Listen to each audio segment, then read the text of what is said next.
पिता ने कहा कि ये काले वाले हाथ में पिंडदान कर दीजिए, यही आपके पिता का हाथ है। क्यों इधर हाथ बढ़ाए पिंडा लेकर के, सफेद वाला लोग जलना ना, ना। ये हमारा इलाका है, इसलिए हमारे इलाके में पूरी जिंदगी जिए हो, इसलिए हमारे पुत्र, हमने तुम्हारा पालन पोषण किया है, तुम हमारे औरस पुत्र हो। तुम्हारे बाप मर गए थे तो हम दिलाए खिलाए, हमको दो, तुम झगड़ा छोड़ो, काला कहे हमको दो और सफेद कहे हमको दो। माता शांता कहीं बात तो सही है।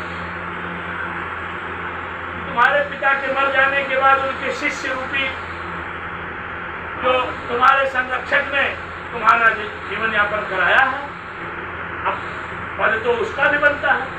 ऐसी स्थिति में भरद्वाज ऋषि ने कश्यप पद पर जो पिंडदान किया, उनके देखते ही देखते दोनों हाथ स्वर्गलोक इस तरीके से वे धन्य है ये धरा, धन्य है कृत्य। ऐसी स्थिति में आगे बढ़े, आगे का क्रम देखें। भगवान भीष्म पितामह अपने पिता के पिंडदान के लिए पहुंचे। जब ये पहुंचे और इसलिए गए बेचारे कि इनकी मां गंगा के बहुत सारे पुत्र जो शांतनु से पैदा हुए, उनको मैया गंगा ने अपने आगोश में ले लिया और वो जोड़ दिए।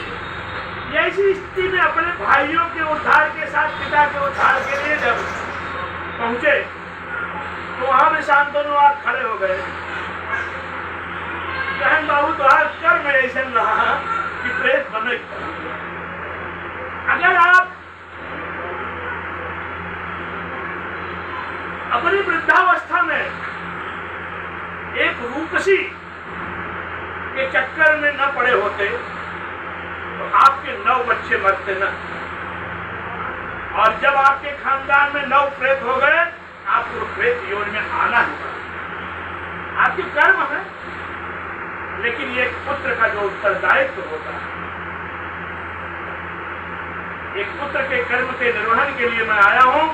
और जब ये पिंडदान करने आगे बढ़े, वो भी दोनों हाथ फैलाते, बेटा दे दो।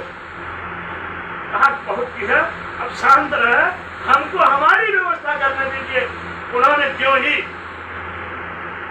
भगवान विष्णु के चरणों में पिंडा रखा अपने पिता के नाम से, शांतनु खुश हो गए और उन्होंने कहा जाओ, इस संसार में जब तक तुम्हारी इच्छा नहीं होगी तुमको कोई नहीं मार सकता, तुमको इच्छा मृत्यु का वरदान देता। इस तरीके से इस तीर्थ का महत्व है। और इसी क्रम में जब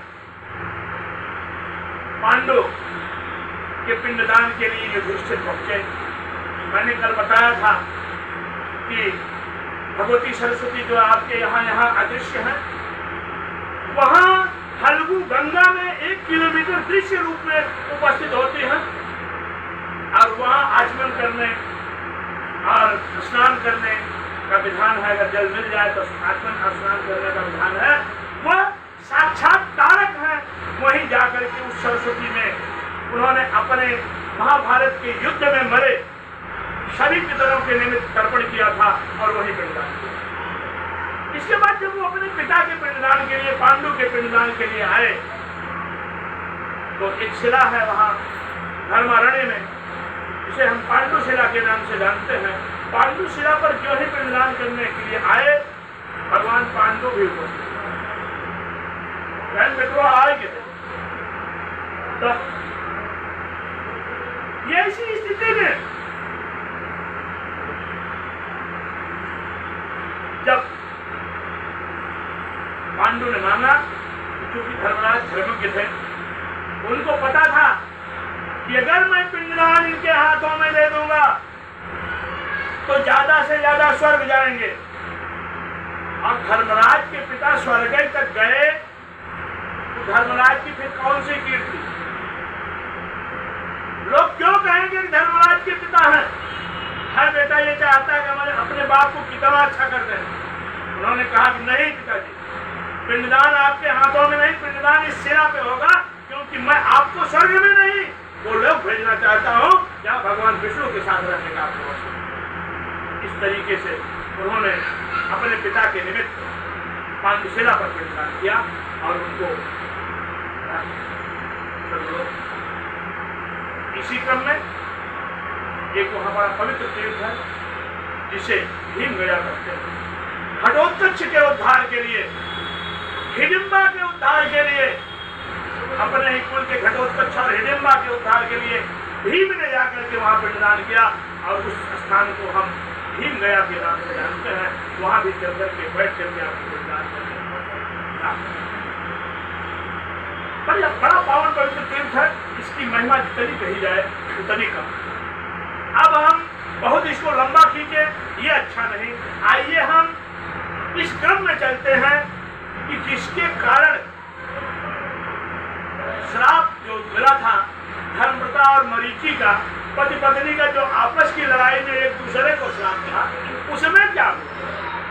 नहीं कहेंगे महाराज बता तो दिए थे कि श्राप भी वो उनको, लेकिन हुआ क्या ये पता नहीं चला।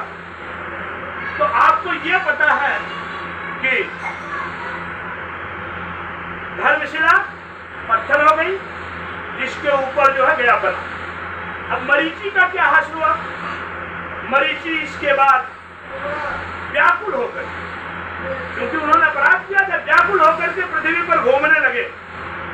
घूमते घूमते पहुंच गए कैलाश, जहां भगवान रुद्र देवाधिदेव महादेव मैया सती के साथ भ्रमण कर रहे।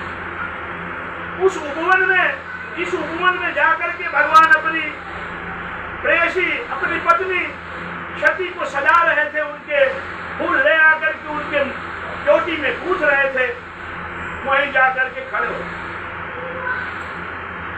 अब ऐसी स्थिति में क्या होगा?